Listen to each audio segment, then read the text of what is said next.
भारतामध्ये रांगेत उभं राहणं ही एक ओळखीची गोष्ट आहे, एक सवयच जणू. नोटबंदीच्या काळात लोकांनी नोटा बदलण्यासाठी रांगा लावल्या. कोरोनाच्या काळात लसीसाठीही लाखोंनी रांगा लावल्या. पण आज देशभरात जी नवी रांग दिसती आहे ती आणखी एका मूलभूत गोष्टीसाठी आहे, स्वयंपाकाच्या गॅससाठी. LPG म्हणजेच लिक्विफाईड पेट्रोलियम गॅसचा गंभीर तुटवडा निर्माण झाला आहे. घरगुती पुरवठा साखळी अक्षरशः विस्कळीत झाली आहे. आज अनेक कुटुंबांना फक्त एक सिलेंडर रिफिल मिळवण्यासाठी 20 ते 25 दिवस वाट पाहावी लागत आहे. स्थानिक गॅस एजन्सींच्या बाहेर लाल रंगाचे रिकामे सिलेंडर ढिगाणे साचत आहेत. या तुटवड्याचा थेट परिणाम स्थानिक अर्थव्यवस्थेवर होत आहे. गल्लीतले छोटे हॉटेल्स, रेस्टॉरंट्स आपले दरवाजे बंद करत आहेत, कारण त्यांच्याकडे स्वयंपाक करण्यासाठी इंधनच नाही.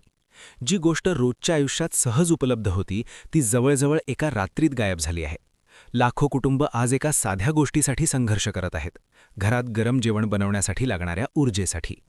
ही परिस्थिती हाताळण्यासाठी सरकारने एक आपत्कालीन निर्णय घेतला, जो अनेकांना अनपेक्षित होता. रॉकेल पुन्हा बाजारात आणलं गेलं. राज्य सरकारांनी मोठ्या प्रमाणावर रॉकेल पुन्हा सार्वजनिक वितरण प्रणालीतून रेशन दुकानांमध्ये उपलब्ध करून देण्यास सुरुवात केली, जेणेकरून ते LPGचा तात्पुरता पर्याय ठरू शकेल. पण इथे एक मोठा विरोधाभास निर्माण झाला आहे.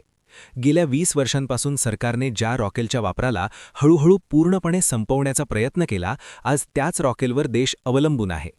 एक वेगाने आधुनिक होत असलेला देश अचानक मागे वळून अशा इंधनाकडे जात आहे ज्याला त्याने स्वतःच्या भविष्यामधून काढून टाकलं होतं. हे असं का झालं हे समजून घेण्यासाठी आपल्याला भूतकाळात जावं लागेल. काही दशकांपूर्वी भारतातल्या प्रत्येक स्वयंपाकघरात रॉकेलचा वापर होत असे. ते स्वस्त होतं आणि सहज उपलब्ध होतं. पण त्यावर दिल्या जाणाऱ्या मोठ्या सबसिडीमुळे एक मोठा काळा बाजार निर्माण झाला. हेच रॉकेल महागड्या डिझेलमध्ये मिसळून विकलं जाऊ लागलं. या भ्रष्टाचाराला आणि प्रदूषणाला आळा घालण्यासाठी सरकारने 2016 मध्ये एक मोठी योजना सुरू केली, प्रधानमंत्री उज्ज्वला योजना. या योजनेचा उद्देश स्पष्ट होता: घरातील रॉकेल स्टोव्ह काढून टाकून स्वच्छ LPG गॅसचा वापर वाढवणे. सरकारने लाखो कुटुंबांना मोफत गॅस कनेक्शन दिलं. या योजनेमुळे देशभरात LPGचा वापर झपाट्याने वाढला. 2022 पर्यंत या दोन्ही टप्प्यात 10 कोटींहून अधिक गॅस कनेक्शन वितरित करण्यात आले. स्थानिक भागातही स्वच्छ इंधन पोहोचलं. एकदा गॅस सिलेंडर घरात पोहोचल्यावर सरकारने रॉकेलचा पुरवठा हळूहळू बंद करायला सुरुवात केली. सबसिडी कमी करण्यात आली आणि रेशन दुकानातून रॉकेल खरेदी करण्यासाठी विशेष प्रमाणपत्र आवश्यक करण्यात आलं, ज्यात सिद्ध करावं लागत होतं की तुमच्याकडे गॅस कनेक्शन नाही. सरकारचं अंतिम लक्ष्य स्पष्ट होतं: 2030 पर्यंत पूर्णपणे रॉकेल मुक्त भारत.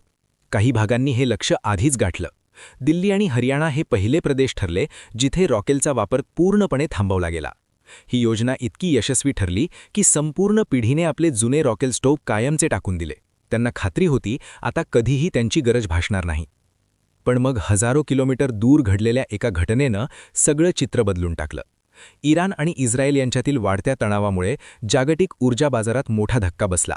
हा संघर्ष थेट स्ट्रेट ऑफ हॉर्मुझ नावाच्या महत्त्वाच्या समुद्री मार्गावर परिणाम करत होता, जो पर्शियन गल्फ आणि ओमानच्या आखाताला जोडतो. हा मार्ग म्हणजे जगातील तेल आणि LPG पुरवठ्याचा एक महत्त्वाचा गेटवे आहे. जेव्हा या मार्गावरील वाहतूक अडखळली तेव्हा भारताकडे येणारा कच्च्या तेलाचा आणि LPGचा पुरवठा अचानक अडथळ्यात आढळला. सर्वात आधी परिणाम उद्योगांवर झाला. व्यावसायिक गॅस सिलेंडरचा पुरवठा थांबला, कारखाने आणि मोठी किचन्स बंद पडू लागली आणि हळूहळू हा तुटवडा घराघरात पोहोचला. स्थानिक गॅस एजन्सींचे साठे संपले. कामगार रिकाम्या सिलेंडरच्या ढिगाऱ्याजवळ उभे राहिले आणि कुटुंब आठवड्यांनंतरही गॅसची वाट पाहत राहिली.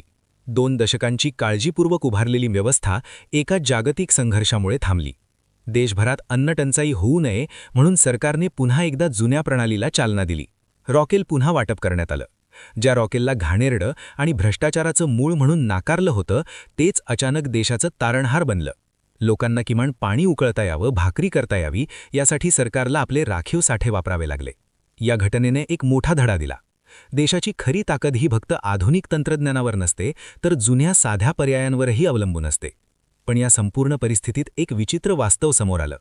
लाखो लोकांना रॉकेल मिळालं, पण ते वापरण्यासाठी लागणारा स्टोव्हच त्यांच्याकडे नव्हता. कारण LPGचा वापर इतका वाढला होता की लोकांनी आपले जुने स्टोव्ह विकून टाकले होते किंवा भंगारात दिले होते. आता देशभरात एक वेगळीच धावपळ सुरू झाली आहे. लोक जुने अटारी, भंगार दुकानं आणि गोदामं शोधत आहेत, जुनाट पितळी स्टोव्ह मिळवण्यासाठी आणि त्यासाठी लागणाऱ्या छोट्या सुईसारख्या पिन्स शोधण्यासाठी, ज्यामुळे ते चालू राहू शकतील. हे सगळं पाहून एक प्रश्न नक्की पडतो: तुमच्या घरातही अजून असा एखादा जुना स्टोव्ह कुठेतरी लपलेला आहे का? कारण प्रगती कितीही पुढे गेली तरी इतिहास कधी ना कधी परत येण्याचा मार्ग शोधतोच.